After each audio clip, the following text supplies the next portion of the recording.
Alrighty. G'day, TryPod family. Dane here from Clarkie's Rugby League column, joined by Jacob from TryPod. We are now live on Instagram, Facebook, and YouTube. We are here with the Las Vegas recap show. Every round we're live 15 minutes, within 15 minutes roughly of when the footy finishes to wrap up the round and, of course, talk about how our best bets went. So on that note, I'm going to welcome my co-host, Winnie, who is no doubt in a great mood after a bit of a clean sweep there, mate. I absolutely love it, and I'm sure the punters do as well. How are you, mate? TryPod's back, baby. How good was that? I loved the Vegas doubleheader. We got the right result in both games. I can't ask for anything more, and I hope everyone enjoyed it as much as I did, especially if you jumped on some of those tips. And thank you for joining us in our live rapid reaction. Yep, absolutely thrilled to have everyone here live all over social media. I want to go a little bit ad-lib here, if you don't mind, mate. I just want to ask you your thoughts on the whole Las Vegas experiment. Like, when it first came out, I have to admit, I thought this is a bit too ambitious, but having seen it play out now, what are some of the key takeaways you took from it? Yeah, I didn't know how many Americans would actually sit down and watch it. So even though we know we've got an awesome product, it doesn't make a difference if the stadium's full of Aussies and expats for the most part. They did have it broadcast on Fox Sports 1 over there, so it'd be interesting to see what the figures come out of that are. But you couldn't have asked for really a better showcase. I mean, we were worried this narrow field would confine the game. We wouldn't be able to show what these guys are capable of.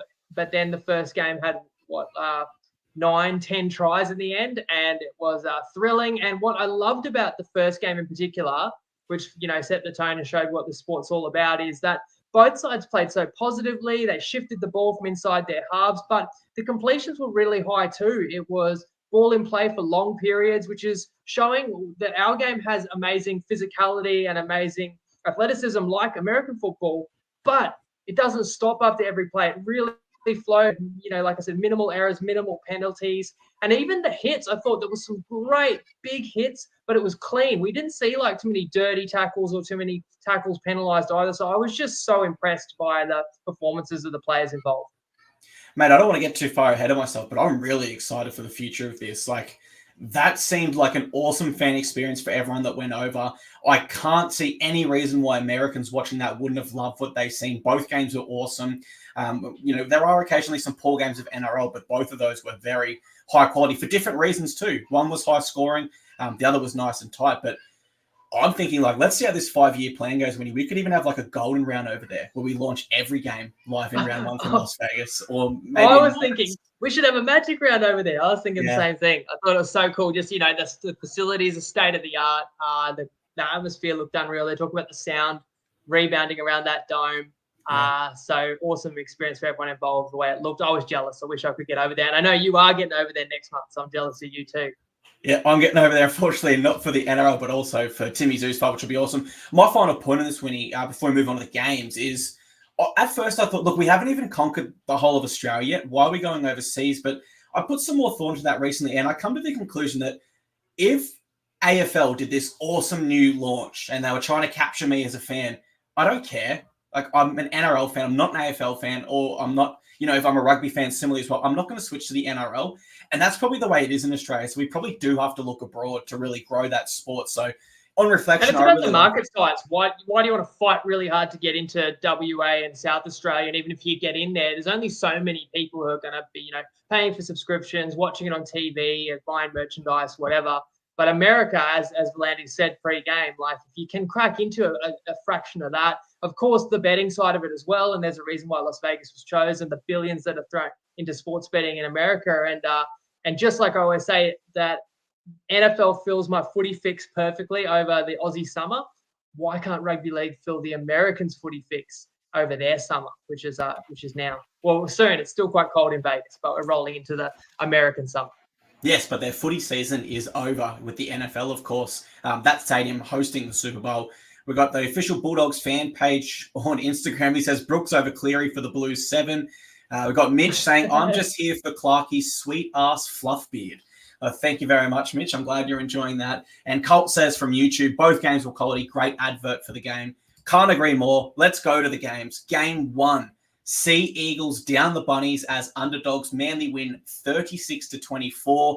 My thoughts, Winnie, was the referee let a lot go here, mate. Did you see it that way as well? Like, there was some stuff that would be penalties here in Australia, but the ref's like, nah, we want entertainment. And I think this game was really, really fun to watch. Did you see it that way as well? Oh, it was so fun to watch. I mean, in the sense that, like, in an Origin, you're just not gonna want to play a big part as a referee. So, they say they want to let the boys play. But if you don't enforce the rules, then the defense is going to take the piss and not allow the attack to thrive. So I actually thought the refs did really well. It was Ash Klein, I think, in the first game. I've got to be honest. Like, there were a couple of times where I wanted to see points. Especially wanted to see Manly tries. And there was a couple of iffy ones where, like, did Turbo actually kind of ground that ball when he put his hand on it? And I thought they might just give it because it's just better for the game to be more tries. But they refed it fairly, and in the end, they didn't need to attack any favors. There was more than enough points, and that's despite now, of course, as you said there, and I've got on screen, Manly wins by 12 points as underdogs. Let's start with the fact the first best bet of the season was Manly plus half a try, so we cashed there, and got Manly correct as well. And that's despite the fact that Manly bombed 3, if not 4 tries in the first half. That would be my first point. Saab breaks away into open space. See you later.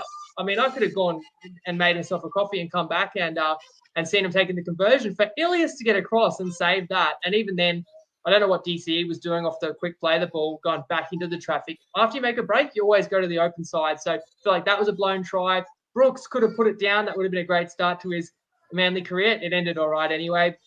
He blew it. Turbo had 2 different put downs. You've got to give credit to Cookie for an amazing saving tackle. And so I thought Manly had the better of it, although Souths had their moments and Souths scored a couple of tries, including a try straight after Brooks had spilled. So that was a bit of a turning point. But another huge moment, of course, that went in our favour is Saab getting that intercept off Latrell just a couple of minutes before halftime, which actually put Manly in front. Was there anything else you took away from the first half?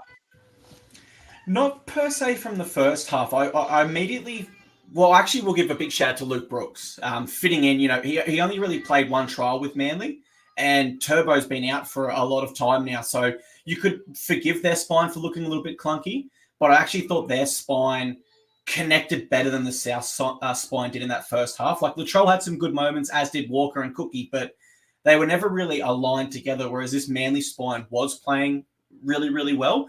And the other takeaway I did have from that first half was Manly's kick chase. Like, it felt like at times South was on top, but because Manly's kick chase was always right there to really slow down that ruck and start their defensive set strong, I felt like that really kept them in the game. I do have an overall thought from this match, but I'll go to you for the second half thoughts before I get to that. So 12-10 Manly led at the break, and then Souths came out and actually scored the first 2 tries in the second half. So I was a bit worried. They kind of reversed the Latrell era Saab try, where Saab dropped the ball first set, and then Latrell, just being a boss, extends South's lead, showing what he can do. So he makes up for the intercept, although he missed the conversion, but puts Souths up by 8 points. So maybe, am I wrong then? Was Souths up 4 at the break? Or South, in any case. Sorry. Latrell's first try only put Souths up by 4. Then they scored again and he missed the conversion again, and Souths were up by 8 points. And, of course, I was a bit nervous until Manly goes bang, bang, bang, bang. Burbo scores, Croker scurry from dummy half. The try from Garrick with the little grubber in behind by DCE. I thought Souths were all out at that point.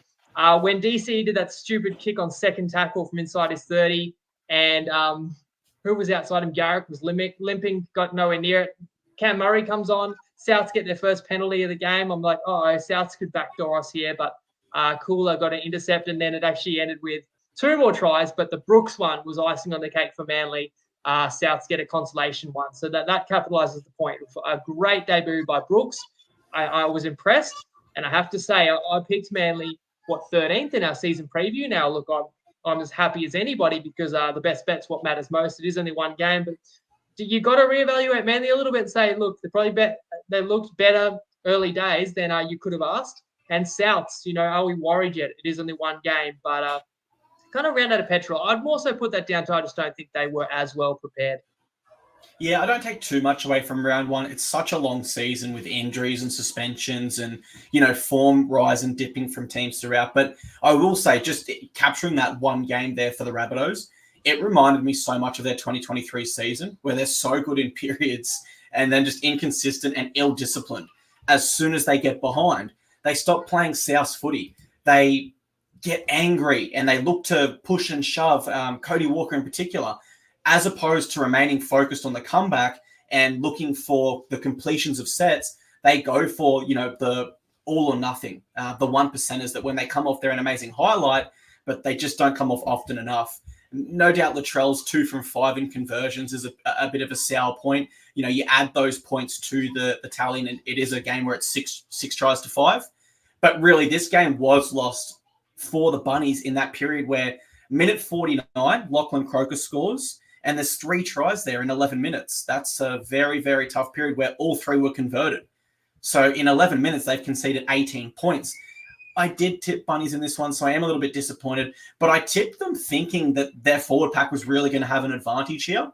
And that's not what played out at all. Manly had more runs. They made more run meters. They had more post-contact meters. They broke more tackles. Every single attacking stat you want from your forwards they had, including offloads. And that's what put South on the back foot, made them defend a little bit more than they would have liked to. And in the end, they just didn't have that burning desire to win this game, it didn't seem. So impressed by Manly.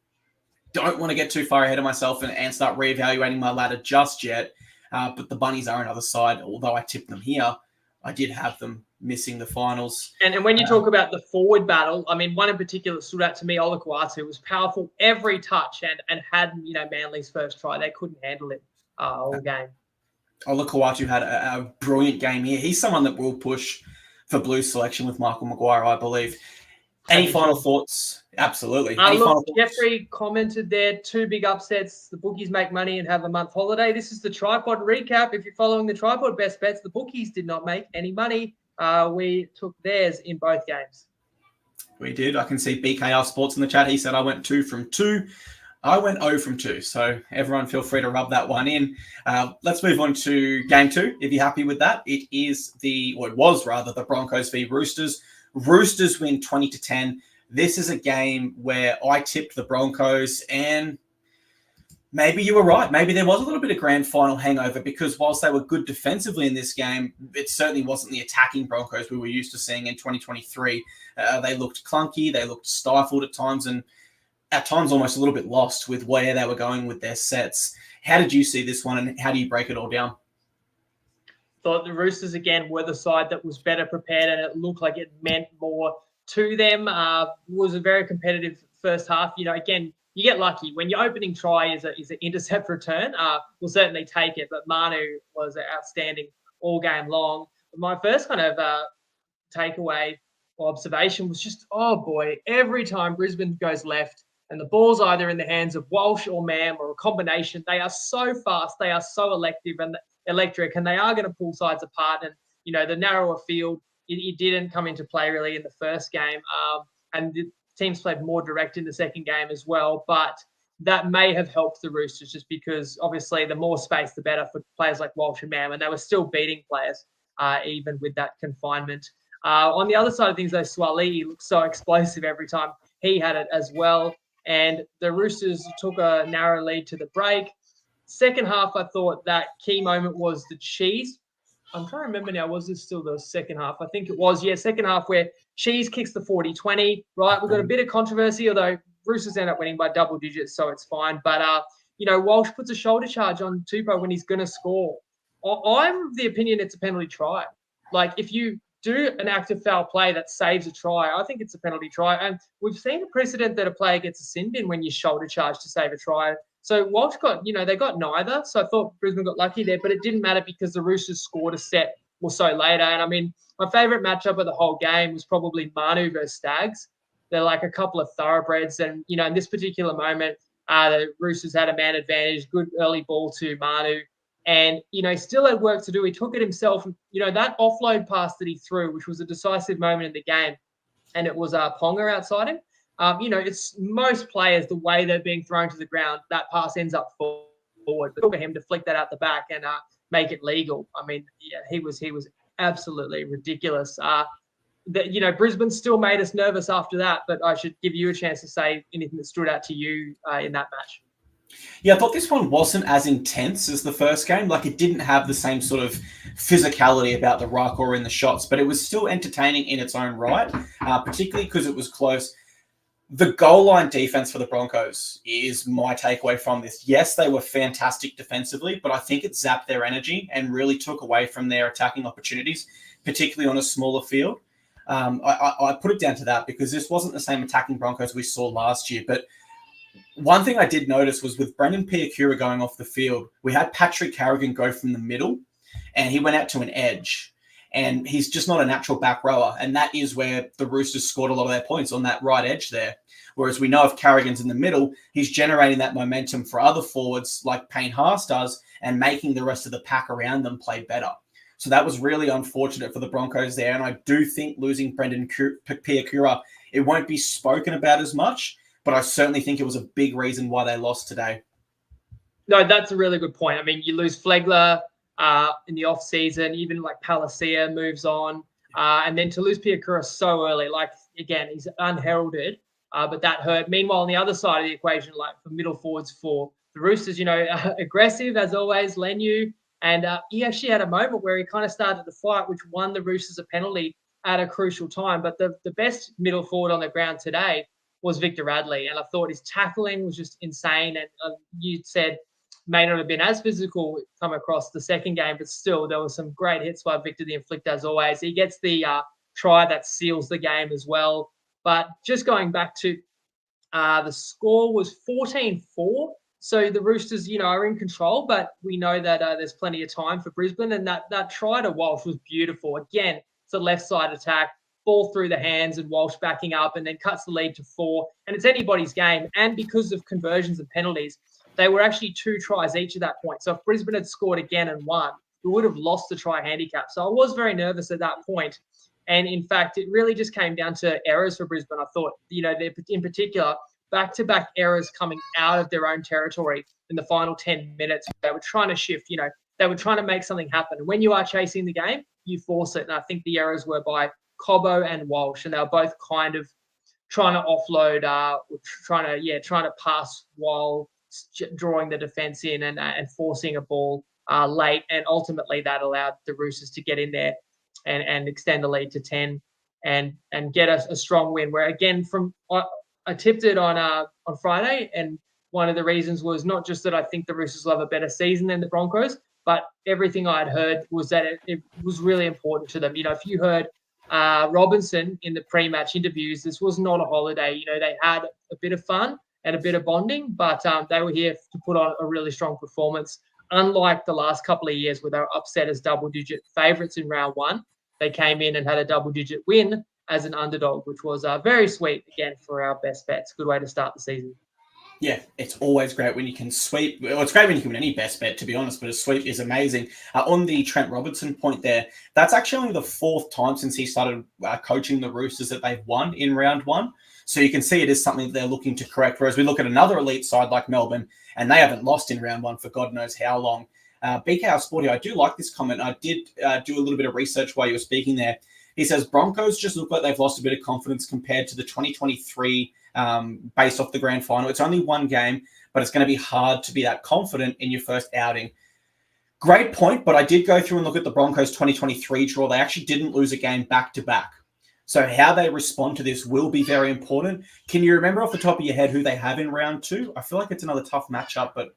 Well, they won't even play in rounds. Oh, they will play in round 2 because they're kind of getting next week off. No, to be honest, I couldn't recall the round 2 draw off the top of my head. I'm sure someone had though.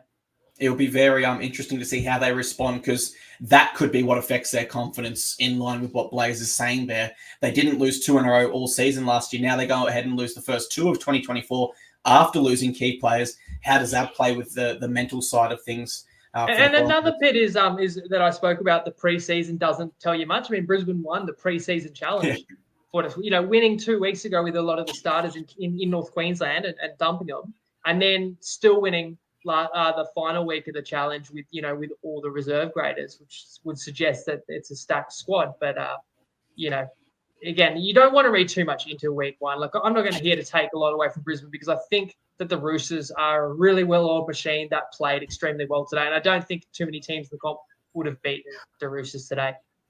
And Blaze does say it's the Rabbitohs in round 2 for the Broncos, and he makes the point that one of them will be 0-2. So that's interesting. They probably did that on purpose and said they don't know how that how that extra layoff, but also how traveling back from America is going to affect teams. I wonder then, did they put the Roosters up against Manly in round 2 as well? But in any case, you'd think, you get a bit of time to acclimatise, get back home. Yeah. Okay. So I think that's pretty fair scheduling. So we get two teams that looked really good in round 1, in Manly and Roosters. Already can't wait for that kind of matchup. And Brisbane and Souths will both be pretty determined to not start the year 0-2, considering that they're among the sides that definitely consider themselves contenders. Spot on, mate. And 2 final points from myself on this one. My moment of the game was the Suaalii and Stags matchup that you referenced earlier. Stags has done this in the past, where when Siosifa Talakai was in insane form, Stags said it's going to be a great battle. I'm going to go after him. And to his credit, he did. And, Stags didn't have the perfect game, but he kept competing for the full 80 minutes for the Broncos. And I just love that mentality. And I love centre versus centre matchups. We actually don't get them too much like we used to. And I misspoke because I think I said Manu Stags. But, yeah, Suaalii Stags and Manu Cobb. They're some of the best athletes in the game. And I love both those matchups. And you'd have to say the Roosters players got the better of their counterparts today. I agree with that. What about Manu's step where he got Cobbo on shaky legs and then fully giving an ankle break? That would have iced the game, but then he threw one over the sideline. But new father as well, so congrats. He was one of the very best on ground for sure. Another one of the best on ground has to be Nicole from Wiki. I've got to give him a shout out because we've got the Discord channel. So if you're into Discord, we've kind of merged the TryPod Discord in with Wiki. It's a big group, over 3,000 members. He's given out free SGM for each game, and he's won 10-1 in both of the games. That's a hell of a start to the season. I think Manu was involved in a try scorer there too. So shout out to Nicole. He's stoked as well. Mate, he is a genius. Wiki Linktree. That's what you need to Google. Then you can join the Discord from there. See the Punches preview article. It's all there on their Linktree. So it's Wiki Linktree. Google that. And I think the Discord it's either just over 3,500 now or it's just below, which is awesome for Nicole there, who's doing some great work. Final point on the game from me, Winnie. I think Roosters were just a little bit more clinical in the big moments. I think the Broncos' right edge defense was hurt with Carrigan out there. It was Capewell, then it was Piakura, now it's Carrigan all of a sudden. And I just think the Broncos were a little bit zapped from all the great defense they did in attack there. Any final points on anything from Las Vegas or these 2 games before we wrap up the show? You can see why every other club's going to want to be involved. You can see why a lot of people are going to be kind of penciling that into their calendar, that they're going to want to be involved for that fan experience. And it's so exciting that it's kind of locked in for many years to come. A dream would be if one day we can take TryPod live over there, mate. That would be unreal. And I enjoyed the games immensely.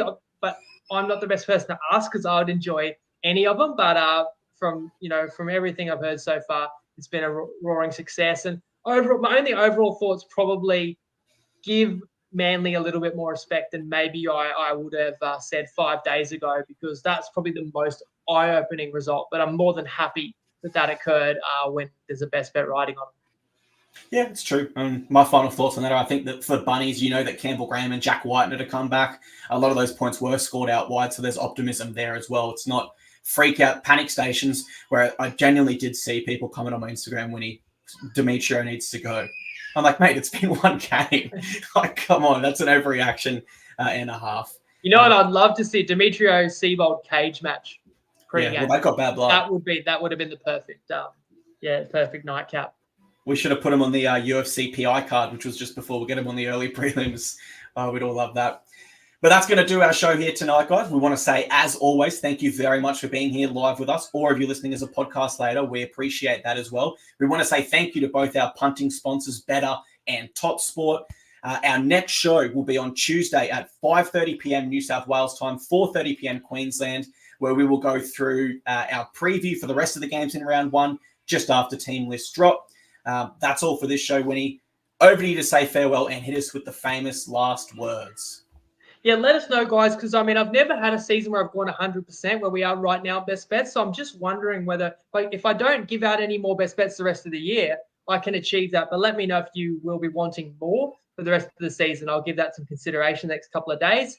And as always, I get in the lab before Tuesday, and I'll meet up with you again then, Clarky. So cheers. I hope everyone has a great week.